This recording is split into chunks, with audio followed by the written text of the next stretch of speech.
Hey guys, thanks for joining me for another episode of Learn to Play Games. My name is Lance, and today we're going to take a look at a brand new game up on Kickstarter called Burning Rome.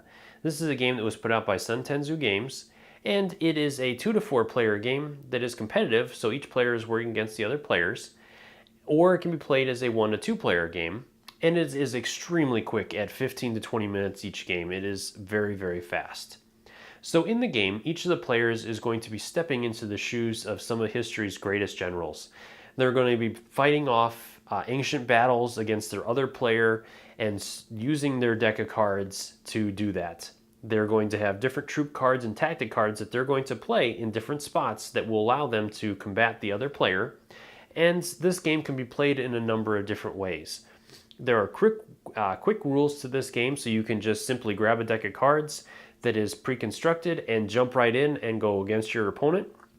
Or once you guys get the feel of it, you can go and customize the deck specifically where each game that you play, you can set a point limit and pick out the cards, specific cards you want in a certain format, with the being able to pick out your command points and your army's strength, so you can customize all aspects of your game and then put that list against an opponent and see who has the best army. Or you can reenact some of history's greatest battles, and in those setups they have specific cards that each player will use and specific armies, so you can kind of see, are you the best general, and what those battles would be like in different ways.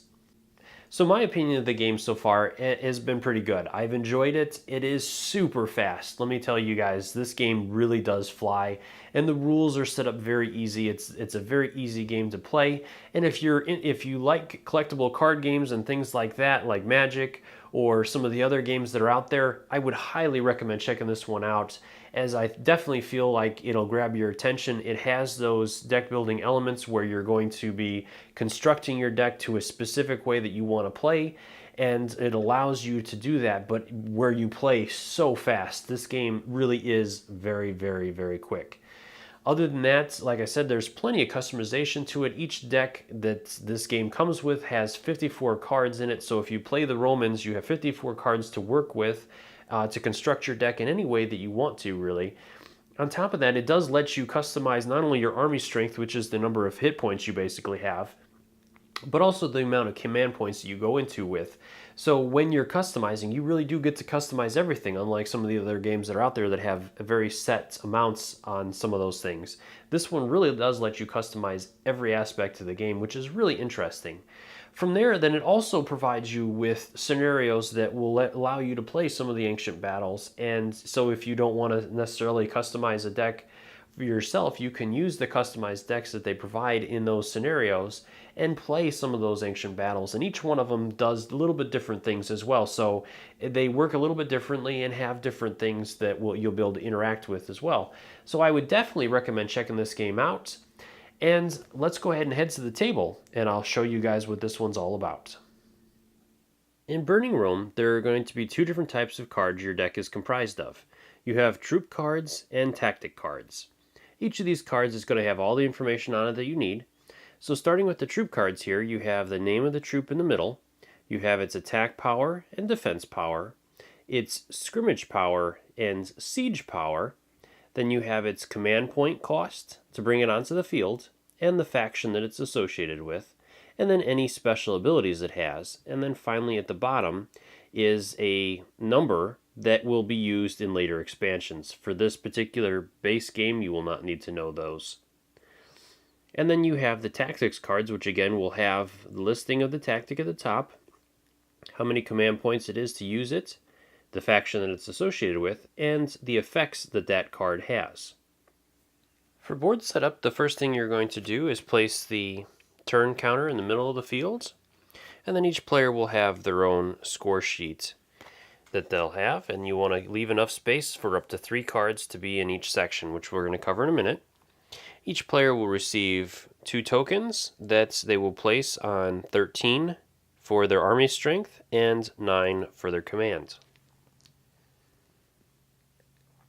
Finally, you go ahead and place 1 token on the attacker turn 1, and you can place out some tokens that the players will be able to use when they exhaust some of their abilities. From here, then each player will choose a deck of cards that they'd like to play as. So we have the Romans versus the Carpathians. From here, each player can go ahead and shuffle up their deck, and then each player is going to reveal one card to determine who is the starting player, based on whatever card comes up for strength. So our Romans have a strength of 3, and the Carpathians have a strength of 6. So the Carpathians will start, and so they will get to draw 5 cards from their deck, or 4 cards for the attacker, and they will receive a command point. And the Romans will get 5 cards as a defender, and they will not receive a command point. From here, we're ready to move into the first player's turn. One thing before we get into the game real quick, so these are all prototype components. None of these will be the final pieces that you'll receive. All these are going to be nice punch boards, and the cards will be high quality cards, and even the tokens in that will be a little bit different. So just use these as basics so that you guys can get an idea if you want to back the game or not, but these are not the final pieces that you will receive when you get the game.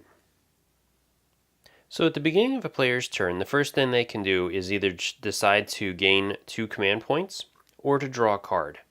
As our player is already full on command points, we're going to go ahead and draw another card, and then he's going to go ahead and look at the cards that he has. So we have an offensive tactics card, and then we have some different troop cards. So let's go ahead and start by playing one of our troop cards. So we're going to go ahead and play our Elite Spear Cavalry, and it's going to cost us 3 command points, so we'll move our command down. And then we would choose which area that we want to place that troop in, either in the center line or one of the flanks.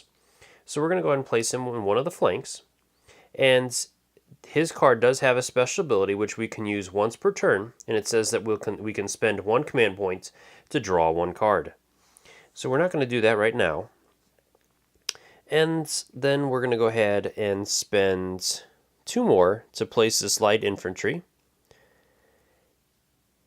So we'll move it down to 5, and we're going to go ahead and place him on the other flank. From here, we're going to go ahead and stop our turn, as we've already used plenty of command points. You can use any amount of command points that you want. You can go all the way down, and you can play any number of cards you want. It just depends on how much you want to play. At the end of the player's turn, then you would resolve any abilities that are listed, which we don't have any right now. Then you would do an attack phase where you would attack the other player, which we don't have any cards that can attack right now, because each time you fill up or add a card to a new lane, it is not going to attack that turn. But next turn, both of these lanes would attack. So we'll resolve the attack next turn. So we're going to move over to the Romans now, so we'll move it over to the defender's turn 1. And again, the defender is going to go ahead and take another card instead of gaining command points. So then we're going to look at his cards. All right, he's got a couple of tactics cards. He's got a general and some troops. So let's go ahead.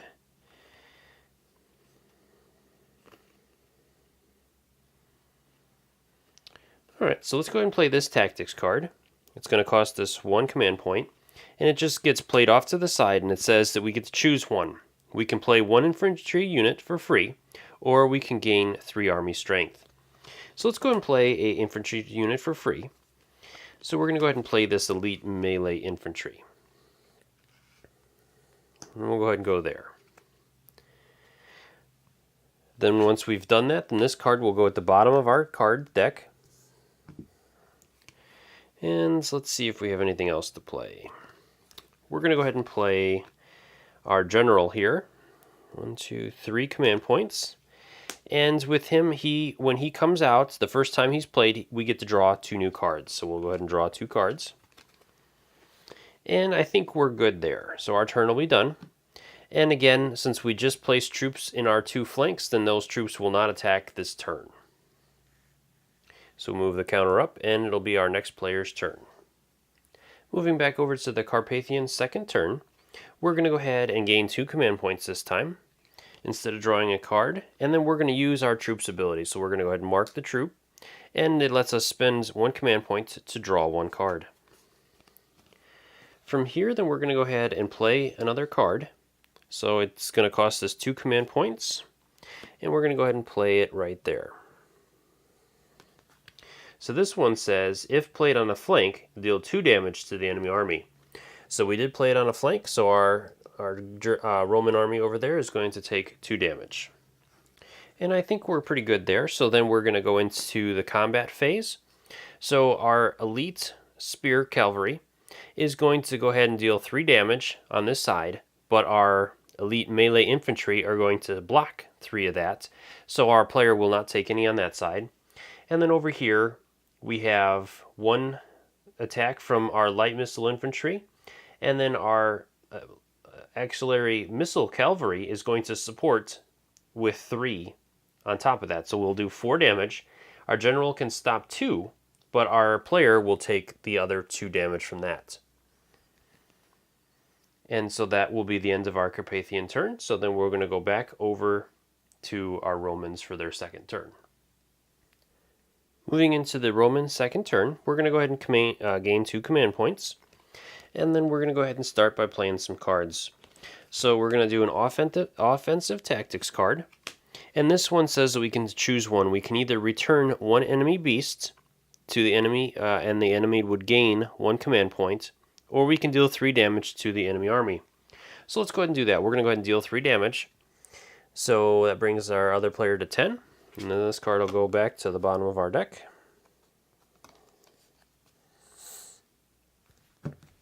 And then let's see what else we have. Let's go ahead and play. Let's go ahead and play the auxiliary spear infantry. It's going to cost us 3. 1, 2, 3. And anytime you have a general out, he is always going to stay on top of other cards, which then he will automatically cancel out the effects of those other cards. So both good and bad. And he's also going to block off the different abilities. It will retain its attack and defense, though. All right. I think we're pretty much good there. Yep. So we're going to go ahead and stop there. Then we'll move into the attack phase. So over here, our elite melee is going to attack. He deals 4 damage, and the cavalry can stop 3 of it. So our player over here is going to take 1. And over here, we have 1 damage and no damage. So they have no defense. So that's going to get through, and they do 1 damage there. That'll end our turn, so it'll move into the Carpathians' third turn. So this is going to continue going back and forth between the players until one of the players has depleted the other player's army strength, or one of the players runs out of command points. When that happens, then the other player will be the winner of the game. Now this is just the very quick and introductory way to learn the game, but once you have the game down, there's an advanced way you can play where you actually will customize and build your own deck of cards and customize your player dashboard. So the basic setup, which you can change this as well depending upon the length of game that you wish, but normally players will start with 45 points that they will spend to determine what their army strength is going to be and how many command points they start with. And then they'll customize their deck with the rest of the points, where they must include 1 general, no more. They must have at least 1 regular faction unit, and their army deck must consist of at least 8 cards. But it can have there is no upper limit to that. So you can have as many cards in your deck that you can afford. So most decks are going to be made up of anywhere between 8 to 15 or 20 cards. So with our starting decks, we had 54 cards in there. So as you could see, we'll never make it through that many in such a short game. But in the other games, you'll really streamline your deck and you'll get to customize and use the strategies that you wish to use. So the game has a lot of depth in that manner. Well, I hope you guys found that video helpful. As always, if you have any questions, feel free to leave those in the comment section below, or swing by the creator's Kickstarter page and leave them in his section as well. I'm sure he'll answer them. And I would highly recommend checking this game out, especially if you like card combat games or customization games where you get to build your own deck of cards. This one has a lot of depth to it and it has a lot of different ways to play, such as there are already scenarios that will allow you to reenact some of the ancient battles that the armies faced. And he's already expressed that he's going to be working on expansions that will add different elements to the game as well. So there's going to be a lot of different ways that you can play this game. And it's such a fast and fun way to play the game. It's definitely worth checking out. So other than that, if you like this video or you enjoy what I do, please consider subscribing to my channel or hitting that like button, as they really do help me out. And I'd love to hear your guys' thoughts on this game. What are your opinions? Are you guys looking to back this one? Is this one that is interesting to you? Or if not, why would you not back this game? Love to hear what you guys are thinking on this. So until next time, I'll see you guys later.